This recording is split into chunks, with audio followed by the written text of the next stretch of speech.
Hello and welcome back to this week's edition of the Coaches Show. Ryan Lindley, I'm Eric Myers. So, Coach Lindley, what do you have? Really good football, right? We had this, I don't know what you want to call it, like a season-defining moment. Are we going to be really good? Or where are we at with Metamora? Yeah, I mean, I think that's actually a good way of saying it, right? Like, we knew we had a really solid team, but the question is, you go play a Metamora team that's, obviously a perennial powerhouse. It's like, where are you going to go? Are you going to be a team that's competing to be in the middle of the conference, or are you going to be a team that's competing to be at the top of the conference? 45-19 winners over Metamora. I feel like you could say we're a team that's competing to be at the top of the conference. Yeah, so having watched that game, we did really well, right? We did a lot of things well. We blocked on the offensive line. Our defensive line got pressure. We our secondary was right there in their face the whole entire game. What are some of our big takeaways? We go into a Pekin team that's, let's say, underachieving for them on their side. Yeah, I mean, I think it's kind of, for us, it's about being consistent, right? Pekin has struggled the last 2 weeks. We've been really good the last 2 weeks. Our average is 51 points in the last 2 weeks. And defensively, the average, I think, is like 7.5 allowed or something like that, or some number that's on the lower end, maybe just under 10 points allowed, I believe, the last 2 weeks on average. So, I mean, Pekin has struggled. So it's like, what can we do to continue to be as successful as we've been? You mentioned a couple of the things, right? Number one at the top of the list is consistent play from the offensive line. Number two is defensively back to front or front to back, whatever way you want to call it, but like achievement from the D-line all the way back to the secondary, which is what we had against Metamora, where we put pressure on their quarterback. And then obviously Clint Teeter, a huge interception return for a touchdown. Yeah, that was big right there, that pick six. I mean, everybody likes those. I never turn those away.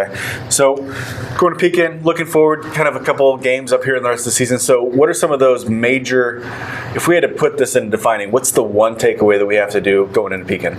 Yeah, I think just offensive line we mentioned already, so I'll leave them out. And I will say this, it's continued development of the perimeter game. So like the running game has been really solid.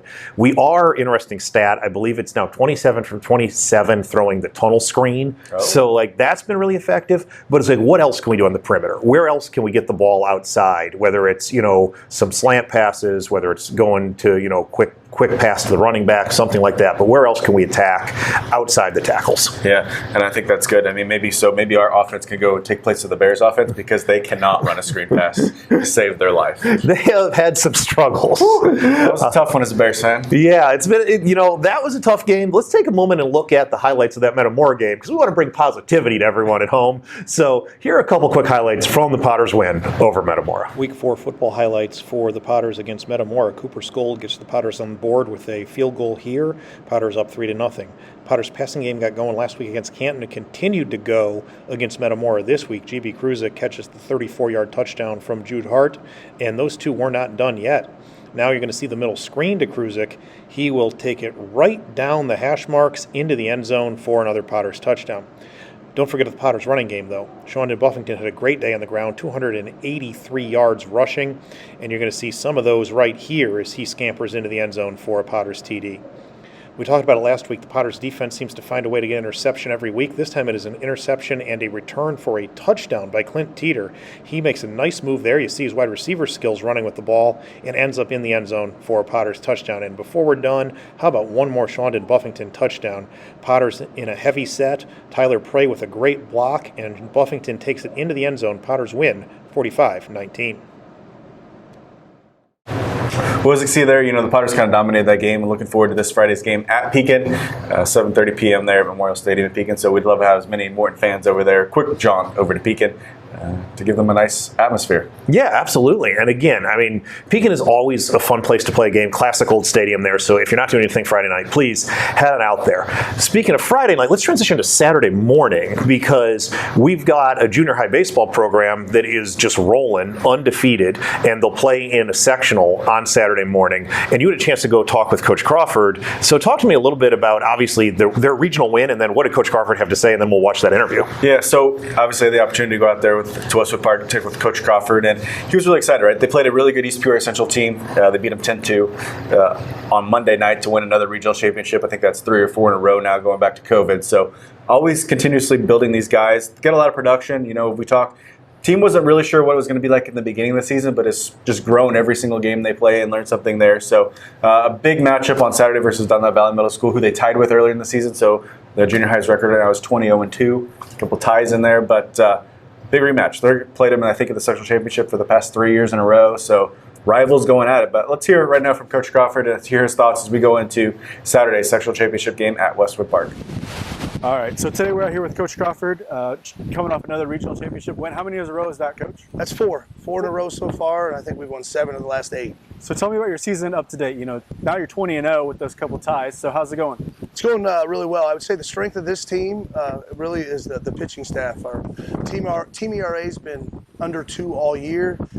We also have some guys offensively that are putting up some great numbers, but the chemistry and the buy-in and the guys wanting to be together, I think that's probably our best attribute.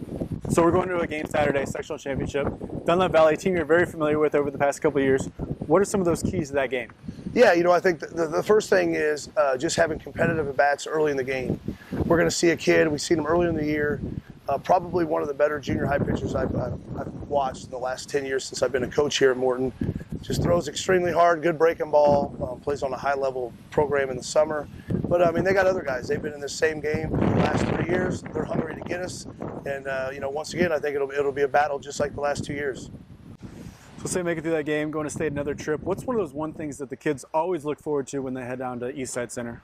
Well, I would say that the main thing is when we can get that game during the day, and this year if we do win, we'll play at noon, they get to play in front of the whole student population. So a lot of times on Saturdays when we play weekday games, there might be a few of their friends here, but we don't draw a huge student section. So that's one thing, and just the you know, the pep rally in the morning and just the experience, and a lot of them have been through it, watching the other groups experience it, so I think they're just excited to hopefully be a part of it. So tell me a little about this game Saturday. Where can people come watch you? Who do you need to come out here?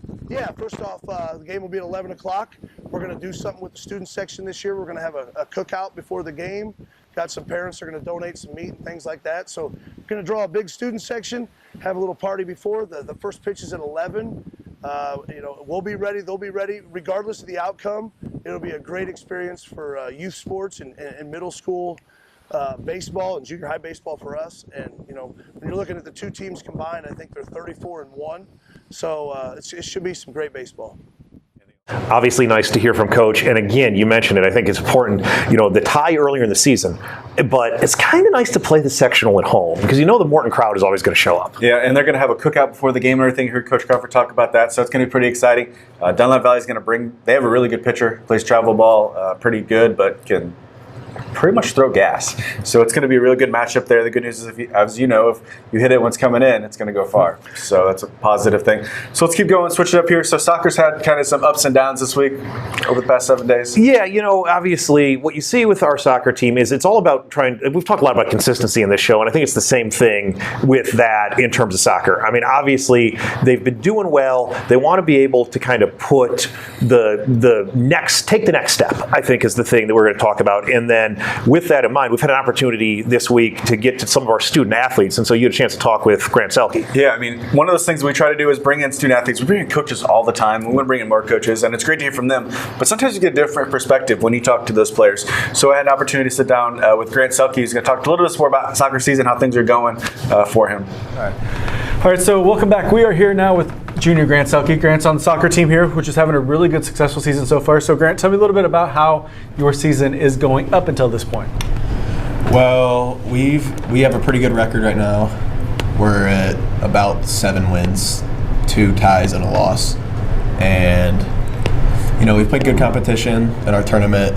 Teams from all over the area, Chicago area, Iowa area, come and play in. So what are some of the things that are going really well for the Soccer Potters on the pitch? Right now we got a really good defense. I'd say the chemistry is definitely there, and just a lot of really technical and talented guys. Well, that's awesome. Coming up, I think you're going to have a pretty hard competition this weekend, right? Yeah. So you guys going to play there? Well, we play Naperville North, who's top 20, 30 in the nation, and should be a tough one. Yeah, for sure, but we're ready. So what are some of the other things you're looking forward to as we go in and trying to finish out this season as we inch ever closer to the postseason? What are some of those things you got to wrap up? You know, just the growth and the communication on the field. I think we get better weekly, every week, and tying that up to the postseason, it'll get there. Gotcha. Any matchups that you're really looking forward to as you finish this out? We got Peoria Christian tonight, number 1 and 1A in the state. So it'll be good. Yeah. This will have aired after you've already played, so maybe we can throw a score on the bottom of there, but that'll be pretty good. Yeah. So looking forward to that game, and then looking forward. So anything else you want to tell the viewers that we got out there coming for Morton Soccer?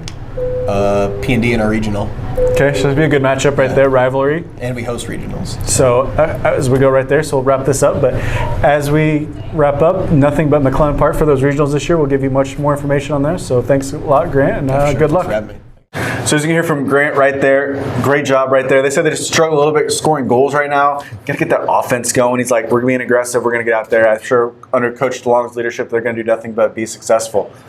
Yeah, no, absolutely. And again, like we've talked about, one of the things, soccer is kind of an interesting sport, right? And I'm not going to sit here and claim to be the soccer expert. One thing that I've discovered when I've seen soccer, and I've talked to Coach DeLong about this, is it is one of those momentum sports. So, you know, if you've had a couple games in a row where you're putting in 3, 4, or 5 goals, you feel super confident, right? If you have a stretch where you're putting up a 0 or a 1, you know, it's kind of, well, actually a lot like baseball in that sense, where your offensive momentum from game 1 to game 2 to game 3 sometimes can carry over. And so I think that's just that idea of finding that offensive momentum. Yeah, and I'm sure they'll find it. You know, they're really coached. They have a lot of leadership within that team, and they'll get there. So obviously lots of soccer games happening out at McClellan Park, so always be sure to tune into those. So switching gears, keeping with the student-athlete theme, we finally tracked down somebody who's on swimming and has time to talk to us. So let's hear right now from sophomore Maddie Parrott. Hello and welcome back. We are here with Maddie Parrott, sophomore on the Morton High School swim team. Morton, so we also kind of co-op with East Peoria and Washington, right? Yep, that's so tell me a little bit how the co-op works. So we all come from Washington, obviously stays at just 5 points there, and then both East Peoria and Morton, we both kind of drive over there. I love co-oping with another school. It's really a great opportunity for me to get to know the rest of the schools over there, and I know we go from like rivals in football and soccer and all those other sports, and then we go from teammates in like both lacrosse and swimming, so I think it's a really great environment. That's pretty cool. Yeah. So tell me a little bit about your season so far. So how is everything going? Sometimes, you know, when you're co-op with another school, sometimes it's hard to get information. I know we have a Facebook page, right? Mm-hmm. Make sure we tell all the people about that. Yeah. But tell me how your season's going so far. Our season's going really good. Right now we're undefeated in all of our invites and our dual and tri meets. As you may have seen on Facebook, the diver Ava Ray, she broke her diving record, and then we also broke a medley relay record that I'm also a part of. I think we have great potential to go to state this year in a couple events with a couple girls, so we're super excited for that. And I think you've broken your own record a couple times, right? Yeah, a couple times. Most recently last night. So on this episode, me and Coach Lily talked a lot about consistency and getting better. So how does like a typical swim meet, swim practice, how does that work to some people who's like, I have no idea, swimming something I do in the summer when it's 100 degrees out? Yeah, so a swim meet, there's 2 portions of it. Usually on Tuesdays and Thursdays, there's either a tri or a quad or just a dual meet. And we start off with diving, and divers do 6 dives, and then we move into the swimming portion of it.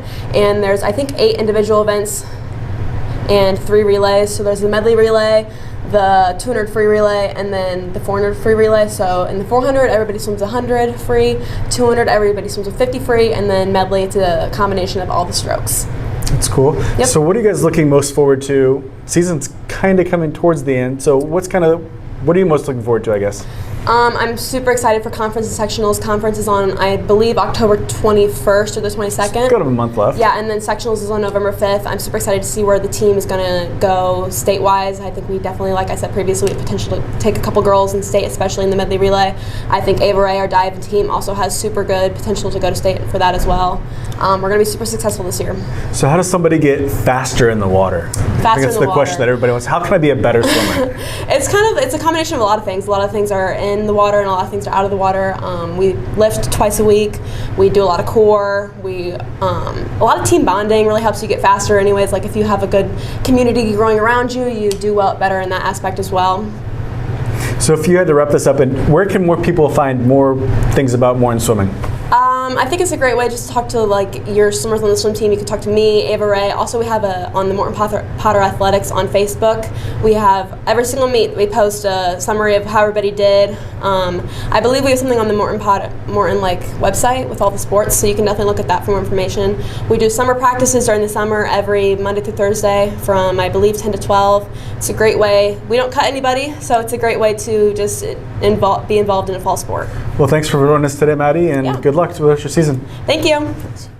Yeah, I mean, it's first of all, thank you, Maddie, for doing that. We've been trying to get some more swimming information out for a couple weeks now. And sometimes, it's really hard when we co-op, obviously, with these people in Washington at 5 points. It's really hard to find information. It's not our system.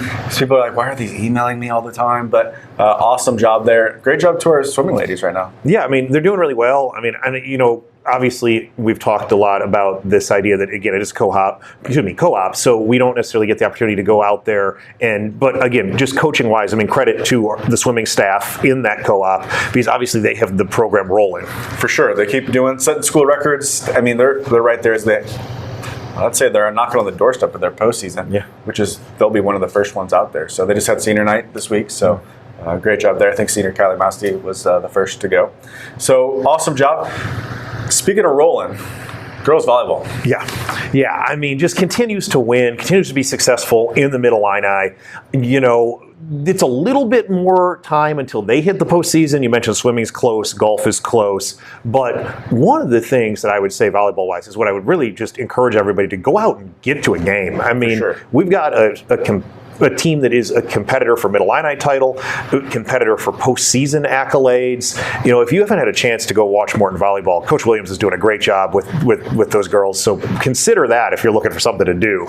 Yeah, schedules can be found on 8to18.com. Just search Morton High School and they'll be right there for you in the Potter Dome. So let's go golf. We'll just start talking about that. We had some good things. Drake Radloff played in the Pekin Invitational. I think he shot in the 70s, which is a really awesome thing. Potter's doing good on the golf course, men and female, right? Yeah, I mean, I had a chance to talk to Coach Hurst actually just a couple of days ago. I just ran into him in the hallway, kind of say, how's the girls' golf season going? He said he feels really good. Sophomore Morgan Robinson has been kind of the leader for them. And just one of the things he said, and we've kind of hinted at this, is the golf postseason comes up fast. Golf is a short season. So, they're only a couple of weeks away from getting into the postseason. And so one thing that if you think about golf, and I guess this is now we've turned it into a whole theme, but it's another sport where consistency is key, right? You got to groove that swing. Is it every sport? I guess maybe that's it. We need to be consistent in everything we do, right? Always getting better, incrementally better every single day is what we strive to do. And that's kind of what student athletes want to do, right? You just get a little bit better every single time, learning from those mistakes. Don't be afraid to take risks and fail, but you got to learn from them, which is a big positive. Yeah, and one of the things Coach Hurst said he wanted to see his team just get a little bit better at was how they start a match. He said they've been kind of that team that, they'll bogey the first two holes. So it's like me and you. Yeah, I guess that's it. Yeah, but downhill from there. Yeah, the difference is for them, it's uphill. I think he said, or down, whatever direction is the good one, right? Because he said they'll bogey the first two, and then they'll start shooting par the rest of the way. He wants to get them to a point where it's par, then we'll shoot some birdies. Yeah. So, the fast start maybe is the key, but they're getting close to the postseason, and they've been doing well. So that's positive. And let's keep with the fast theme, right? Our cross-country boys and girls team continuing to run over all the competition. We've had lots of races, fight to the finish, that were like dark. They keep rolling, so great job to those. We'll continue to update there. But let's just say they're still winning all their tournaments. So. That's the best way to describe it. And then we have girls tennis, who's kind of under the radar too, but lots of things. Tennis under the lights is happening. We have fresh off invites. We have another postseason that's coming up pretty quick for them as well. So yeah, I just want to echo the tennis night under the lights again. I mean, if you get an opportunity to go to that, there are a lot of sports you kind of assume are going to play night games, right? Obviously, football is going to play at 7:30 at night. Soccer usually starts 6:30, something like that. But tennis is usually an afternoon sport. So I know the kids are really excited about that opportunity. So again, folks, if you're around, get the opportunity to get out and see that. Highly recommended. Yep. So to kind of wrap this thing up, Coach, any final thoughts? Again, just get out and support the teams. We've got a great amount of success so far this fall, and expect that to continue. And we say it every time when we get close to the postseason. Postseason is the most exciting time of the year. So those sports that are close to the postseason, they're building toward that. Very exciting. Yeah, just a couple of reminders. Football's going to play at Pekin, 7:30 at Memorial Stadium. Quick John over there, you can get that. Junior high boys baseball at sectional championship is Saturday. They're going to tailgate in the parking lot before. It's at 11 a.m. And then next week is homecoming. So big games, lots of things bringing you next week. So for Ryan Lindley, I'm Eric Myers. Until next week, thank you.